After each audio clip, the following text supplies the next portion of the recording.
Bonjour à tous, bienvenue dans ce contexte live. On vous retrouve aujourd'hui pour parler d'une politique publique dont le pronostic vital est engagé, comme disent les journalistes. Son nom tient en trois lettres qui sont devenues pour beaucoup le symbole d'un grand ratage de l'action publique. Son nom c'est ZFE pour zone à faible émission. Et pour ceux d'entre vous qui vivent à la campagne, les ZFE, ce sont des restrictions de circulation dans les villes de plus de 150 000 habitants pour les véhicules les plus polluants, ceux qui n'ont pas la bonne vignette critère, les vignettes colorées qu'on a vues débouler sur les pare-brises ces dernières années. Ces restrictions de circulation, cependant, pourraient bien être levées avec la suppression totale du dispositif des ZFE. L'Assemblée nationale a en effet adopté mardi, à la surprise générale, le projet de loi simplification. Dans ce texte, les parlementaires avaient ajouté cette suppression des ZFE, ce qui n'était pas prévu dans le texte du gouvernement. Dans ce contexte live aujourd'hui, on va revenir sur ce coup de mistoufle parlementaire, mais on va aussi prendre du recul, parler du passé compliqué et de l'avenir incertain de ces ZFE. Et on va faire tout ça avec Juliette Droz. Bonjour Juliette. Bonjour Yann, bonjour à tous. Je suis journaliste pour Contexte Transport à Paris, spécialiste notamment de l'automobile. Alors, aujourd'hui, on est dans le studio de nos amis d'Humanoïde qui nous accueillent. On est dans le 2e arrondissement, en plein dans la ZFE parisienne. Du coup, je te demande comment est-ce que tu es venu aujourd'hui. Comme j'ai pas bien compris si les ZFE allaient être supprimés ou pas, j'ai pas pris de risque et je suis venu en métro. D'accord. Et puis j'ai pas de voiture aussi. Donc pas besoin de vignette, pas besoin de critères. On reste sur le bon vieux métro parisien. Le programme de ce contexte live est simple. On va d'abord revenir sur les dernières péripéties parlementaires pour comprendre ce qui s'est passé cette semaine. Ensuite, on fera un petit peu d'histoire rapidement. On va voir comment ce dispositif a été construit et puis pourquoi plus sa mise en place approchait et plus il était critiqué. Et enfin, dans une dernière partie, on va parler d'avenir. On verra les mesures qui pourraient soit venir compléter, soit carrément remplacer les ZFE. En ce qui vous concerne, vous pouvez à tout moment poser vos questions dans l'espace chat. Ça se passe en bas à droite de l'écran. Puis si vous souhaitez prolonger les échanges et commenter, vous pouvez aussi utiliser cet espace chat. On garde ça d'un coin de l'œil. Juliette, comme promis, on va commencer par l'actualité de la semaine. On s'est vu mardi pour préparer ce contexte live. À ce moment-là, les explications de vote n'avaient pas encore commencé. Elles allaient commencer à l'Assemblée nationale, les explications avant le vote sur le projet de loi simplification. Et à ce moment-là, on se disait, toi et moi, le texte va être rejeté, les ZFE vont être finalement sauvés in extremis. Qu'est-ce qui s'est passé à l'Assemblée ? Il s'est passé en fait ce qui se passe depuis les dernières législatives, c'est qu'on n'arrive plus à prédire du tout comment va se comporter l'Assemblée. On pensait entre dimanche et mardi, disons que le vote du projet de loi était mal embarqué, parce que le groupe Ensemble pour la République, donc c'est le parti présidentiel, avait décidé de voter contre le texte. Pourquoi ? Parce que il disait que ce texte avait été dénaturé par tout un tas de mesures anti-écologiques, dont la suppression des ZFE. Et en fait, au moment du vote, rien ne s'est passé comme prévu. Les députés EPR, donc Ensemble pour la République, n'ont pas tous suivi la ligne officielle. Si on regarde un petit peu les votes, il y en a 14 qui se sont abstenus, il y en a 8 qui ont voté pour. Il y a aussi les députés Horizon, les députés Modem, donc c'est le parti du Premier ministre, de François Bayrou, qui ont aussi voté pour le texte. Et si on ajoute ça aux voix de la droite républicaine, du Rassemblement national et de l'IOT, ça fait qu'à une vingtaine de voix près, donc c'est 23 voix, donc c'est pas grand-chose, le texte a été voté et donc les ZFE supprimés donc en première lecture à l'Assemblée. Alors, on va aussi rappeler que les parlementaires, ils ont les ZFE dans le viseur depuis un bon moment. Il y a dans les tuyaux, au Sénat et à l'Assemblée, 4 propositions de loi à leur sujet et même une proposition de loi transpartisane. Donc ils ont sorti l'artillerie lourde. Oui, et quand on discute avec le gouvernement, cette profusion d'attaques en tout genre, ça les inquiète évidemment beaucoup. Juste une petite anecdote, hier on avait un brief journaliste avec le cabinet de la ministre de la Transition écologique qui semblait un peu dépassé. Il nous disait, oh là là, il y a des amendements ZFE, des PPL ZFE dans tous les sens. On avait l'impression qu'ils savaient pas très bien comment ils allaient sortir de l'ornière. Alors j'ai vérifié quand même auprès de l'Assemblée nationale et du Sénat. À ce jour, il n'y a pas 4 propositions de loi, mais il y en a 6 sur le sujet. Il y en a 2 qui sont arrivées entre-temps. Il y en a un peu pour tous les goûts. Il y a celle du Rassemblement national qui vise à supprimer les ZFE. Il y a 2 propositions de loi du groupe d'Éric Ciotti, donc qui est allié du Rassemblement national, qui propose une version un peu édulcorée. Donc c'est un moratoire. C'est peu ou prou aussi la proposition des Insoumis et de Sylvain Carrière, donc député insoumis, qui veulent les mettre en place uniquement s'il y a des alternatives et notamment des transports en commun. Et puis, tu le disais tout à l'heure, il y a cette PPL transpartisane, donc qui émane de la droite, qui réclame aussi un moratoire donc de 5 ans sur l'instauration des ZFE. Cette PPL, elle est co-signée par des élus de 5 groupes politiques. Parmi ces élus, il y a des élus du MoDem, il y a des élus d'Horizon, il y a des élus d'EPR, donc le bloc central. Et c'est peut-être celle qui a le plus de chances, peut-être pas d'aboutir, mais en tout cas de trouver une place déjà à l'agenda parlementaire, donc puisqu'elle est transpartisane. Donc il va falloir quand même surveiller cet agenda parlementaire, notamment les niches parlementaires dans les semaines et les mois qui viennent. Voilà, et bon courage à ceux qui effectivement suivent le sujet, parce que le danger, entre guillemets, en tout cas les offensives peuvent venir d'un peu partout, d'un simple amendement, mais aussi de propositions de loi. Et Juliette, il faut qu'on parle un peu de ce qui se passe en dehors de l'Assemblée, du débat du débat citoyen qui a lieu sur le sujet. Il y a une mobilisation et je crois qu'il y a un parti en particulier qui a réussi à relayer ce mécontentement. Oui, alors ça vous étonnera pas, c'est le Rassemblement national avec un député qui est très identifié, très vocal sur le sujet. Donc c'est Pierre Meurin, député Rassemblement national du Gard. On l'appelle le Monsieur ZFE au sein du Rassemblement national. Et en fait, depuis son élection en 2022 à l'Assemblée nationale, il a fait de la suppression des ZFE une marotte, une vraie obsession politique. Il est vraiment très très présent sur le terrain. Il a fait récemment un tour de France des ZFE au volant de sa vieille Renault Critère 3. Il fait souvent des... Donc il était en infraction ou pas? Alors, il est en infraction à Paris, puisqu'il fait aussi des happenings près de l'Assemblée, donc avec sa voiture. Donc, Critère 3 interdit depuis le 1er janvier 2025. Il n'a pas le droit, théoriquement, d'y rentrer ou d'y stationner. Et donc, près de l'Assemblée, il rameute souvent une petite troupe de députés. Il distribue des fausses vignettes critères sur lesquelles il y a marqué critères libres, donc pour dire non aux restrictions de circulation. Et ce qui est intéressant de noter, c'est que Pierre Meurin, donc ces derniers mois, il s'est rapproché d'un autre Pierre Chasseret, de l'association 40 millions d'automobilistes. Il s'est aussi rapproché de l'écrivain Alexandre Jardin, 2 personnalités qui sont à l'origine du mouvement des gueux, donc un mouvement pour la liberté de circuler et contre les zones à faible émission au motif qu'elles feraient la chasse aux pauvres, qu'elles seraient responsables d'une forme de ségrégation sociale, de séparatisme. C'est leur champ lexical. Et ces 3 personnalités ont contribué à faire éclore une pétition sur le site de l'Assemblée, donc pour supprimer les ZFE. Donc pour que ce genre de texte soit inscrit à l'agenda de l'Assemblée, donc au menu de la Commission du développement durable en l'occurrence, il faut que la pétition atteigne 100 000 signatures. Là, on en est à 30 000. Donc c'est pas encore gagné pour Pierre Meurin, mais voilà, c'est quand même un objet politique qu'il va falloir surveiller.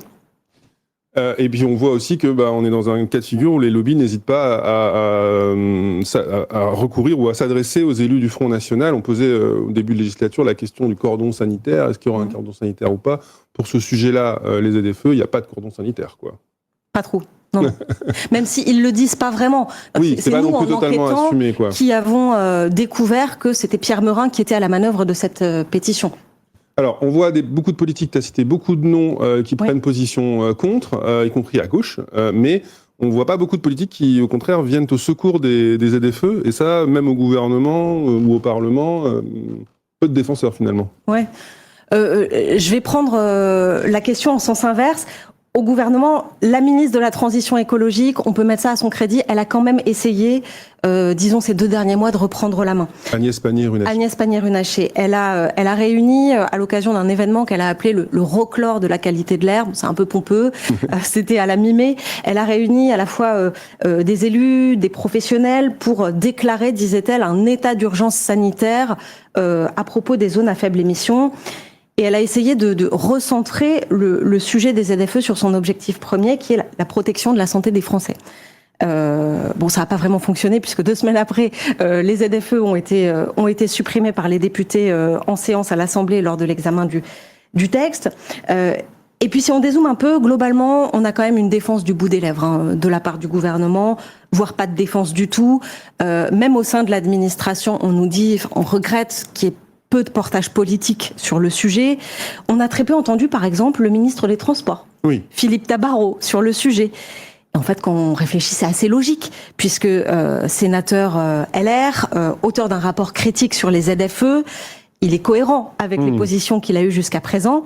Il a dit d'ailleurs sur un plateau télé qu'il n'allait pas les pleurer, les ZFE, quand elles ont été supprimées. Donc on voit qu'il y a quand même pas une discipline de dingue du côté du gouvernement, et c'est sensiblement la même chose chez les parlementaires qui vivent, eux, sous une autre forme de pression qui est celle de la menace de dissolution permanente et de retour d'élections législatives. Sans oublier du coup aussi les municipales, et il peut y avoir des enjeux locaux derrière. Alors, je le disais en introduction, le travail parlementaire n'est quand même pas terminé sur ce projet de loi simplification. Il y a 2 grosses étapes qui nous attendent. D'abord, la commission mixte paritaire, la CMP, où les sénateurs et les députés doivent s'accorder sur le texte. Est-ce que du coup, ce serait une chance de sauver les ZFE, cette CMP ? Je mettrai pas trop un biais là-dessus. C'est la prochaine étape après le vote en première lecture au Sénat à l'Assemblée. Donc juste pour préciser ce que c'est une CMP, une commission mixte paritaire, il y a 7 députés et 7 sénateurs qui vont tenter de se mettre d'accord sur une version commune du texte, puisque le texte a été adopté pas du tout dans les mêmes termes dans les 2 assemblées. Pour le calendrier, il va falloir un peu attendre.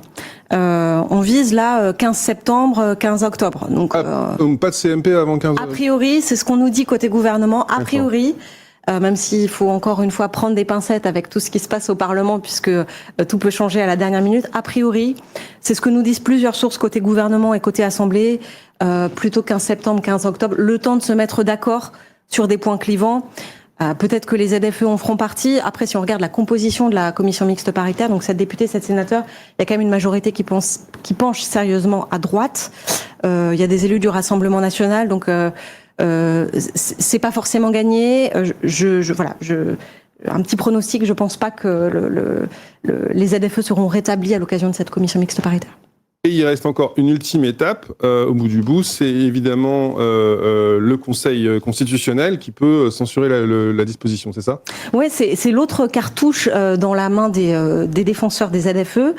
Le gouvernement ne va pas le saisir lui-même. Théoriquement, Matignon a le pouvoir de saisir le Conseil constitutionnel, mais on nous a dit qu'il n'allait pas le faire. Il compte sur des parlementaires pour le faire, donc 60 députés ou 60 sénateurs, pour saisir les juges et pour leur demander leur avis sur la constitutionnalité de l'article 15 ter. Donc c'est cet article en particulier qui contient la suppression des ZFE. Et donc la logique, ce serait de dire c'est un cavalier parlementaire, c'était pas prévu dans le texte initial, ça a été rajouté par biais d'amendements, mais sans que ça porte sur l'objet du texte. Et on sait que dans ces cas-là, le Conseil constitutionnel n'aime pas trop, applique la règle et fait sauter certains dispositifs, quoi. C'est ça.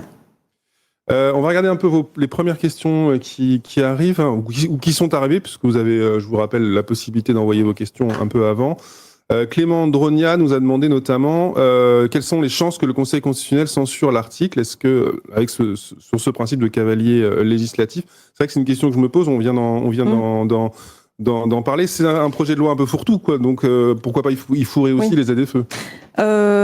Juste pour répondre à Clément, chance de censure quand même très forte. Très forte, ah oui. Ouais, si le Conseil constitutionnel est saisi sur l'article 15 ter, en fait, à la fois quand on interroge le gouvernement, des constitutionnalistes et même des parlementaires du Rassemblement national qui ne veulent qu'une chose, c'est la suppression des ZFE, il y a une forme de consensus, là, a priori, à se dire que la mesure est un cavalier législatif. Même Warren, on dit ça.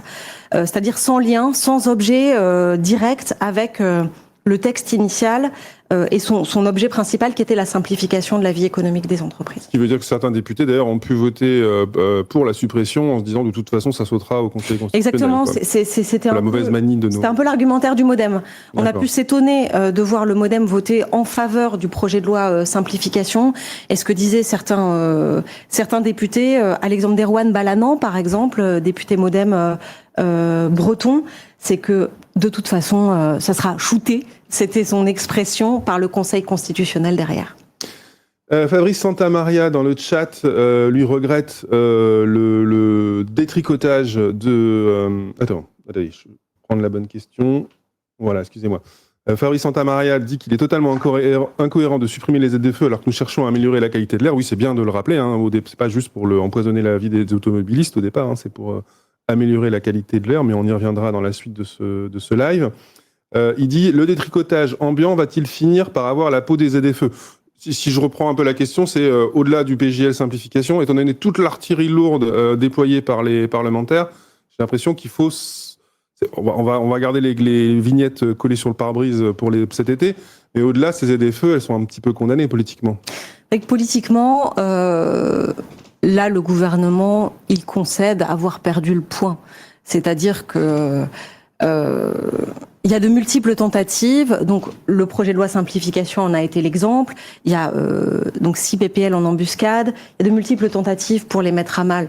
Et politiquement, c'est vrai que le Rassemblement national, les Républicains, ils ont marqué un point dans l'opinion publique. Et si on rajoute à ça les échéances électorales à venir, donc les municipales l'an prochain, on rappelle que ce sont les maires qui sont à la manœuvre pour mettre en place ces restrictions de circulation dans la plupart des agglomérations. On voit mal les maires les défendre. Ça va être à nouveau un sujet de la campagne des municipales. Donc même au sein du gouvernement, on se prépare à ce qu'elle soit à un moment enterrée d'une manière ou d'une autre. Très clair. Il y a encore des questions, mais on les prendra un petit peu plus tard. On va continuer un peu à dérouler le fil de notre contexte live. Et on va se demander comment on en est arrivé là, à ce rejet des ZFE. En introduction, tu me disais que finalement, dès le départ, dès qu'on a commencé à les mettre en place, le verre était dans le fruit. Il y avait un défaut de conception. Oui. C'est d'ailleurs ce que nous disent les entourages de certains ministres et même certains membres de l'administration. C'est peut-être un peu facile comme explication. On invoque souvent la pédagogie ou le manque de pédagogie au sein du gouvernement pour expliquer que quelque chose n'a pas marché. Mais ils disent quand même que le dispositif était mal ficelé dès le départ, qu'ils ont manqué de pédagogie, qu'ils ont en fait pas bien su expliquer ce qu'étaient les ZFE et surtout ce qu'elles n'étaient pas. Et ça a ouvert une brèche en fait dans laquelle se sont engouffrés à la fois des élus, des personnalités pour dire tout et n'importe quoi sur les ZFE. Si on prend l'exemple d'Alexandre Jardin, qui est invité sur beaucoup de plateaux télévision. Alexandre Jardin, il dit quoi ? Il dit avec les ZFE, on va plus pouvoir circuler en ville avec sa voiture, ce qui est totalement faux. Une autre contre-vérité contre laquelle le gouvernement a pas réussi à lutter quelque part, c'est l'amalgame entre zone à faible émission et voiture électrique. On le rappelle, ça n'a rien à voir. Il faut pas avoir une voiture électrique absolument pour rouler dans une zone à faible émission. Et puis au-delà du manque de pédagogie qui est invoqué par le gouvernement, il y a de nombreuses sources qui disent que le gouvernement il a tout simplement manqué d'argent pour accompagner à la fois les collectivités et les ménages. Il y a une vraie bascule, en fait, ces 2 dernières années. Si on regarde, très factuellement, l'enveloppe budgétaire pour acheter un véhicule moins polluant, elle a été réduite à peau de chagrin dans la loi de finances pour 2025. Prime à la conversion, supprimée. Coup de pouce supplémentaire qui existait sur cette prime à la conversion dans les ZFE, supprimé. Bonus pour les véhicules d'occasion, disparu.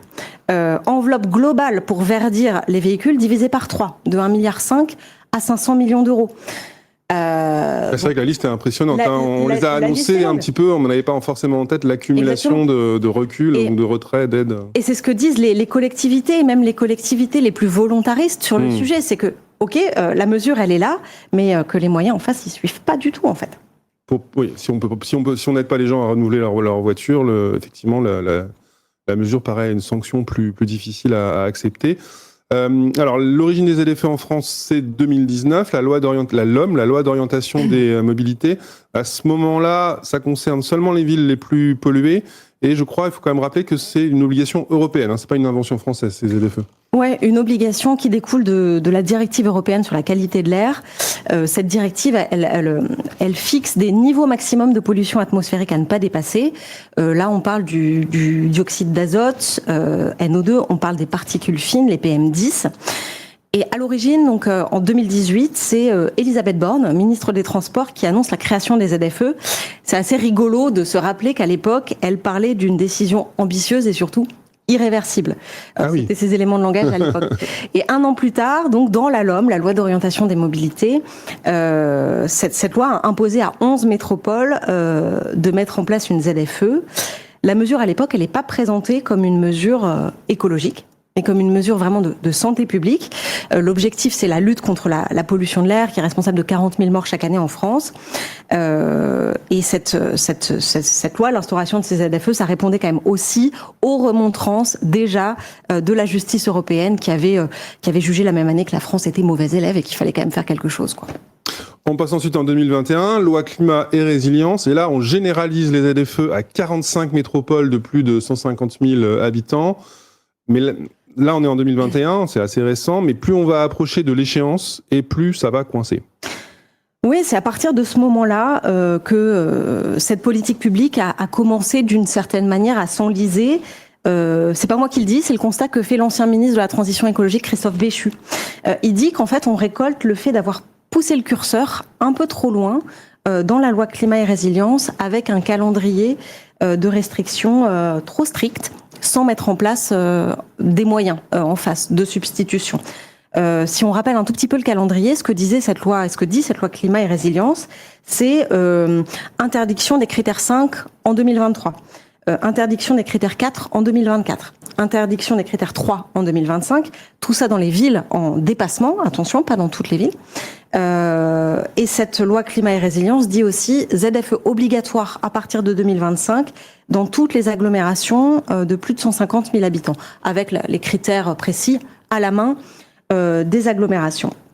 Et donc, plus ce calendrier a avancé, plus la remise en question des ZFE s'est posée et on a vu fleurir tout un tas d'initiatives pour on a essayé d'accompagner, questionner, remettre en cause ces d'allumer ZFE. Des contre-feux. Oui, exactement. Les parlementaires se sont penchés sur le sujet. Il y a eu plusieurs missions parlementaires, 2022, 2023. La même année, 2023, il y a eu la création d'un poste de coordinateur interministériel sur les ZFE. La même année encore, il y a eu le lancement d'un comité national de concertation avec les élus, les acteurs économiques. Donc preuve que il y avait quand même un début de fronde, en tout cas de questionnement, de soubresauts au sein de la population. Et puis le sujet des ZFE a commencé à s'inviter dans les campagnes. Campagne présidentielle de 2022, c'était au programme de la NUPES qui voulait améliorer le dispositif, au programme de reconquête du RN qui voulait juste les supprimer.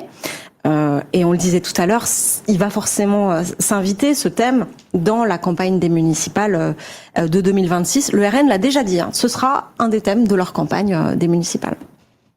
On va rappeler quand même aussi que si on veut supprimer les ZFE, elles n'ont pas été mises en place partout. On est un petit peu dans un entre-deux de ce côté-là. Oui, c'est passé sous les radars, mais l'an dernier, le gouvernement a très très largement assoupli le dispositif des ZFE, puisque désormais, seuls Paris et Lyon sont contraintes d'aller plus loin. Aller plus loin, ça voulait dire interdiction des critères 3 en 2025. Il y a Montpellier et Grenoble qui l'ont fait aussi, interdire ces véhicules critères 3 dans leurs ZFE, mais parce qu'elles l'ont choisi. Strasbourg a décidé de le faire à partir de 2027, mais globalement, pour les 38 autres agglomérations de plus de 150 000 habitants, elles doivent créer une ZFE, mais la plupart ont fait une ZFE minimale en fait. Elles ont exclu les véhicules dits non classés, c'est-à-dire ceux qui n'ont même pas de vignette critère. Là, on parle des voitures immatriculées avant 1997, donc on est vraiment sur les vieux tacos, quoi. Et ensuite, on rappelle quand même que dans ces ZFE, dans toutes les ZFE, il n'y a pas de contrôle, il n'y a pas d'amende. Le gouvernement a repoussé la mise en place des radars au-delà de 2026. Oui, alors les contrôles, ça passerait par des radars automatiques qui regardent si la vignette est bien sur le pare-brise, c'est bien ça ? Exactement. Voilà. Et ça devait déjà être mis en place depuis quelque temps. Le gouvernement, voyant que le sujet commençait un peu à lui échapper, a repoussé. C'est très impopulaire, les radars. Donc là, il a déjà repoussé après 2026. On ne sait même pas si ça va voir le jour. Et ensuite, dans certaines agglomérations, il y a quand même tout un tas de dérogations. À Paris et Lyon, il y a ce qu'on appelle des passes ZFE. C'est des sortes de droits à circuler avec son véhicule polluant pendant X journées par an. Il y a des dérogations pour certaines catégories de professions, artisans, commerçants, etc. Donc, il y a quand même une vision en trompe-l'œil de ce que sont les ZFE, ce qu'elles ne sont pas, de l'état des restrictions aujourd'hui. Et j'ai demandé un décompte à l'administration pour savoir, ok, il y a l'obligation dans 42 agglomérations d'instaurer une ZFE depuis le 1er janvier. Et en fait, aujourd'hui, on n'a que 25 ZFE qui sont opérationnels en France. Opérationnel avec des guillemets, parce que tu l'as bien dit, il y a pas mal de trous dans les mentales, et il paraît qu'il n'y a pas de trous dans le gruyère, mais il y a des trous dans les mentales. Je me tourne de nouveau vers les questions. Alors, on a eu un fact-checking en direct d'Alexandra Legendre qui nous dit qu'on peut stationner dans la ZFE de Paris avec des critères 3, puisqu'on peut y circuler la nuit et les week-ends. Donc ça veut dire qu'on ne pourrait pas circuler le jour. Bon, on va vous laisser. Dérogations. Ouais. En fait, il y a tout un tas de petites dérogations, des exemptions justement pour assouplir, parce que même à Paris où les règles sont quand même assez strictes, il y a eu plein d'assouplissements qui ont été décidés. Très bien. Bah, en tout cas, on regardera à nouveau les règles. Ensuite, dans les questions, alors il y a beaucoup de commentaires, c'est pour ça que je mets un petit peu de temps. Oui, c'est ça. C'était Jean-Pierre de Bruxelles. Alors, il est possible qu'il s'agisse d'un pseudo, puisque c'est une question qui porte justement sur le cadre européen. En tout cas, c'est plutôt une remarque de surprise de la part de Jean-Pierre de Bruxelles. Je suis désolé si c'est pas un pseudonyme. Hein, je voudrais froisser personne. Mais il nous dit, pourquoi une loi finalement au niveau national, alors que le principe d'une ZFE, c'est de s'attaquer à un problème local? Pourquoi ne pas laisser cela au cas par cas et laisser prendre la décision au niveau local? Est-ce que c'est pas un peu français, ça, ce truc de faire un grand dispositif national qui ensuite est mal vécu localement? Je suis pas suffisamment spécialiste du droit pour répondre, mais comme ça découle d'une directive européenne, il y a une transposition dans le droit national qui est obligatoire. Donc il y a un cadre national qui doit être obligatoire. Après, Jean-Pierre a raison, si les ZFE sautent, l'obligation, et on va en parler plus tard, de respecter cette directive européenne, elle existe toujours. Et donc, on peut envisager, c'est l'état des réflexions à ce jour, des restrictions décidées au niveau local, justement, et donc de changer un peu d'échelle. Autre question de Richard Tilagone. Sait-on précisément quantifier l'impact direct des ZFE sur les critères factuels de qualité de l'air? Et il dit, il faut évidemment tenir compte des autres effets non liés à ces ZFE. Du coup, j'imagine que c'est un petit peu compliqué scientifiquement de s'y retrouver. Est-ce que ça marche, tout bêtement, pour réduire la pollution? Si on regarde les cartes qui sont publiées par AirParif, elles montrent qu'il y a une évolution à la baisse des particules fines et du dioxyde d'azote. Il y a eu des études qui ont été menées à Paris, à Lyon, à Rouen, où les niveaux de polluants atmosphériques ont baissé. Agnès Pannier-Runacher, on parlait tout à l'heure du Euroclore de la qualité de l'air, elle avait donné un chiffre. Elle disait que depuis 2017, donc dans les 42 agglomérations qui dépassaient les seuils qui dépassent les seuils de l'Organisation mondiale de la santé, les concentrations en dioxyde d'azote avaient diminué de 31%, donc ça c'est quand même factuel. L'administration disait aussi que on est passé de 15 agglomérations en dépassement de ces seuils en 2016 à 2 seulement aujourd'hui. Donc bon, il y a quand même des chiffres qui sont à l'appui, qui montrent que ça fonctionne. Autre question qui sont arrivées peu avant le live, question très pratique, très, très basique. Que signifierait l'adoption définitive de la loi pour les zones déjà mises en place? Donc on imagine là, par exemple, que le Conseil constitutionnel ne censure pas, que la commission mixte paritaire garde la suppression. Bref, c'est supprimé. Eh bien, on enlève les panneaux et on peut décoller les vignettes. Comment ça marche?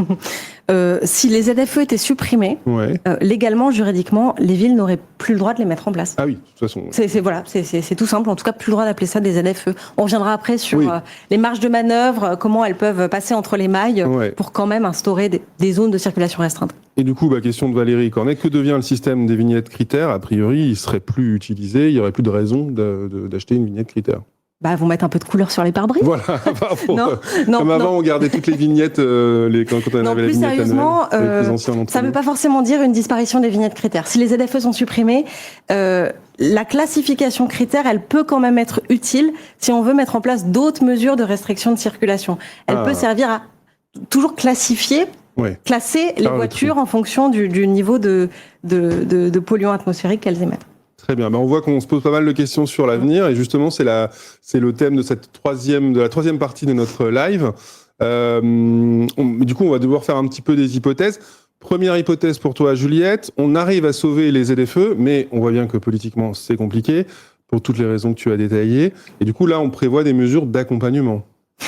Oui, et le gouvernement, de toute façon, alors, sachant qu'on n'a pas beaucoup d'argent dans le budget, donc il faut des mesures d'accompagnement qui coûtent pas trop cher. De toute façon, le gouvernement ne va pas pouvoir ignorer cet épisode politique.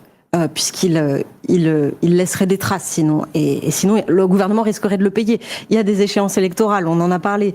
Au-delà de la menace de dissolution permanente, il y a les municipales l'an prochain, la présidentielle l'année suivante, puis les régionales.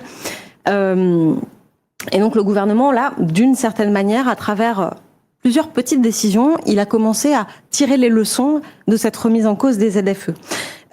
Déjà, si on regarde le texte simplification qui a été adopté, le gouvernement avait proposé un amendement qui, lui, a été rejeté. Mais donc, dans cet amendement, il reculait déjà fortement sur l'ambition de départ. Il proposait un très très large assouplissement, c'est-à-dire des ZFE obligatoires seulement à Paris et Lyon.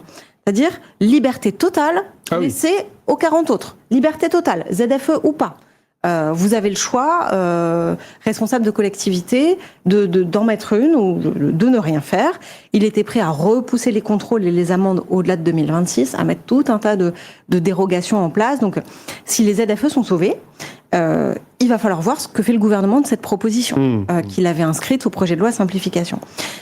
Autre leçon, la ministre de la Transition écologique, là, elle s'est battue ces dernières semaines pour réserver une partie du leasing social, donc location de voitures électriques à bas coût, en direction des ménages les plus modestes. Donc elle a réservé une petite partie de ce leasing social aux zones à faible émission en 2025.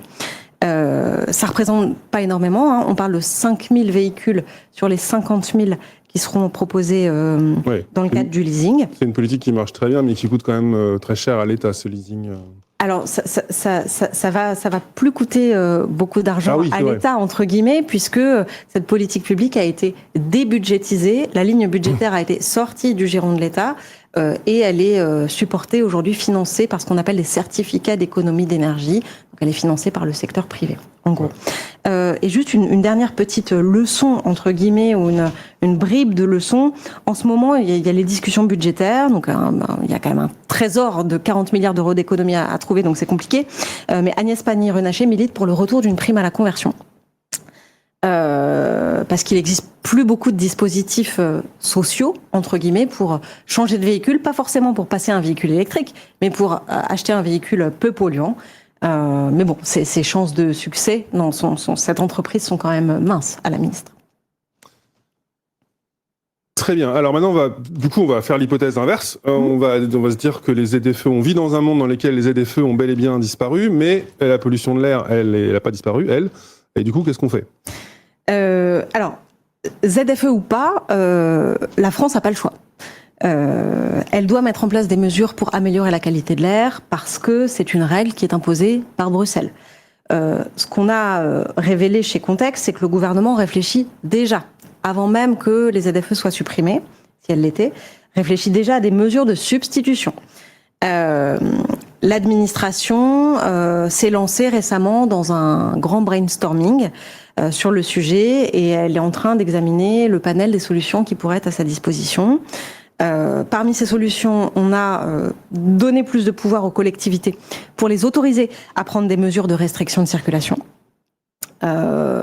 Réfléchir, ça c'est pas très populaire, je doute que ce soit mis en place à des péages urbains, comme ça existe à Londres, à Oslo, à Milan. Et là, on revient aux vignettes critères. Une autre piste de réflexion, ce serait une majoration du stationnement pour certaines catégories de véhicules polluants en utilisant, pourquoi pas, justement, la classification qui existe déjà des vignettes critères. Il faut aussi dire que les choix de la France vont être surveillés par l'Union européenne, d'abord du côté de la Commission, et là il y a un enjeu financier qui est assez important. Oui, selon une note de la Direction générale du Trésor qu'on avait pu consulter chez Context et sur laquelle on avait écrit, supprimer les zones à faible émission pourrait coûter au moins 3,3 milliards d'euros par an à la France. Donc c'est pas une paille. Ces 3,3 milliards d'euros, ce sont les subventions que l'Europe doit nous verser en 2025 au titre du plan national de relance et de résilience. Et donc, il pourrait être remis en question. Le plan post-Covid, quand il a fallu Exactement. relancer l'économie européenne, et il y avait des engagements de la France en échange de ces budgets. Exactement. Au-delà de ce montant qui est quand même très très important, Bruxelles pourrait aussi demander à la France le recouvrement, le remboursement de subventions déjà perçues. Là, la note qu'on a consultée évoque une somme de 1 milliard d'euros. Et donc, de ce point de vue, d'un point de vue pas uniquement sanitaire, mais d'un point de vue financier, la France, l'État a intérêt à maintenir les zones à faible émission. On imagine qu'à Bercy, on doit mouliner et chercher des solutions pour éviter de régler l'addition. L'autre institution européenne qui pourrait froncer les sourcils, c'est la CJUE, la Cour de justice de l'Union européenne. Elle peut aussi avoir son mot à dire. Oui, si jamais les ZFE étaient supprimés, en fait, ça pourrait relancer un contentieux qui existe déjà avec la Cour de justice de l'Union européenne. La CJUE, elle a engagé une procédure contre la France en 2019 pour non-respect des normes en vigueur dans 4 agglomérations françaises. Mais la procédure est pendante pour l'instant. Et là encore, le gouvernement a fait ses calculs, ça représente quand même des sommes importantes. En cas de condamnation, si jamais cette procédure était relancée et qu'elle allait au bout, les risques financiers sont estimés à plus de 200 millions d'euros par an pour la France. Quand même. On va se tourner une dernière fois vers vos questions. Il y avait une question de Clément Dronia. Dans quelle mesure les collectivités volontaires pourront continuer à mettre en place des ZFE à travers la compétence sur la circulation et la qualité? Alors, tu as déjà un petit peu répondu. A priori, ce serait plus vraiment possible légalement. On est dans une terra incognita. C'est-à-dire que donc, tout le monde émet un peu des hypothèses en ce moment sur ce qui serait possible de faire ou pas. Mais si on est un peu factuel, je discutais récemment avec un élu qui est en charge des transports à Grenoble. Donc une ville très volontariste sur la mise en place des ZFE. Et il me disait qu'au titre des pouvoirs de police, de ces pouvoirs de police actuels, il était possible de mettre en place ce qu'on appelle une ZTL. Une zone à trafic limité. C'était une des questions, figure-toi, qui est arrivée justement. Peut-on faire des ZTL? C'est ce que disent beaucoup d'observateurs, c'est que il y a cette règle qui est imposée par Bruxelles, on est obligé de trouver des mesures, même si les ZFE sont supprimés, pour réduire les polluants atmosphériques dans l'air. Et ce qu'il dit, c'est s'il n'y a plus des ZFE, il y aura des ZTL partout. Voilà. Et c'est un peu ce que dit l'élu grenoblois, c'est que au titre de ses pouvoirs actuels, théoriquement, il a le droit de mettre en place une ZTL. Côté administration, on réfléchit aussi à introduire des dispositions dans la loi qui permettraient aux collectivités volontaires de mettre en place des zones de circulation limitée, qui s'appelleraient plus ZFE, mais ce serait quand même un peu des ZFE, donc. Voilà. Si on pouvait trouver un nom un peu plus engageant qu'un horrible acronyme qui commence par Z, peut-être qu'on rendrait cette politique un peu plus populaire, mais bon, ça c'est mon commentaire personnel. Alors oui, toujours dans le fact-checking en direct, Claude Renard nous dit que les fameuses vignettes critères restent obligatoires partout en France en cas de pic de pollution sur décision préfectorale. C'est vrai pour les Parisiens, ça a commencé avec les pics de pollution, ces restrictions de circulation. Encore une fois, gardez votre vignette sur votre pare-brise. On rappelle que Claude Renard, c'est le délégué interministériel aux ZFE dont je vous parlais tout à l'heure. Ah bah voilà. Donc pour le coup, on a vraiment l'information à la source grâce à ces contextes live. Je présente mes excuses à Jean-Pierre de Bruxelles. Ce n'est pas un pseudo, son nom existe depuis plus de 150 ans, dit-il. Mea culpa. Public de ma part. Et je crois qu'on arrive au bout des questions. Oui, toujours question de Jean-Pierre, justement. Une mesure qui était revenue pendant la Convention citoyenne sur le climat et qui permet semble-t-il, des gains intéressants en termes d'émissions, c'est limiter la vitesse sur les autoroutes de 130 à 110, voire à 100 km/h. Je crois que les Pays-Bas ont limité ça. J'ai l'impression que c'est plus du tout à l'ordre du jour, ça, ce genre de mesure, en tout cas en France. En tout cas, on n'en entend plus parler à ce stade. Est-ce que c'est une proposition qui reviendra? Ça, je peux pas être formelle sur le sujet, mais c'est pas une des pistes qui est évoquée dans les débats actuels autour des zones à faible émission. Très clair. Merci beaucoup, Juliette. C'est tout pour ce contexte live. Merci beaucoup de nous avoir suivis. Merci pour vos commentaires, vos prolongements et votre fact-checking en direct. Si jamais vous n'êtes pas encore abonné à Contexte, on vous rappelle que vous pouvez prendre un essai et recevoir tous les matins les briefings de Contexte Transport. Comme ça, vous pourrez lire Juliette tous les matins au petit déjeuner. Vous pouvez aussi contacter les journalistes à rédaction.transport avec un S, rédaction.transports@contexte.com. On compte évidemment sur vos scoops et sur vos documents exclusifs. On va vous mettre dans le chat un lien vers un petit questionnaire de satisfaction. Bah, c'est déjà fait, c'est formidable. Vous allez de toute façon recevoir le lien par mail. Si vous pouvez prendre 5 minutes, même pas 3 minutes pour le remplir, c'est formidable. Nous, ça nous aide un petit peu à améliorer nos événements en direct. Merci à toi, Juliette. Merci à la régie pour ce direct. Merci à toute l'équipe des Contextes Live, Samuel Azoulay, Lucille Bréau, Stéphanie Collier, Yanis Souali. On est désormais nombreux et c'est formidable à travailler sur ces événements. Je vous dis au revoir et à bientôt, j'espère, pour un autre Contexte Live.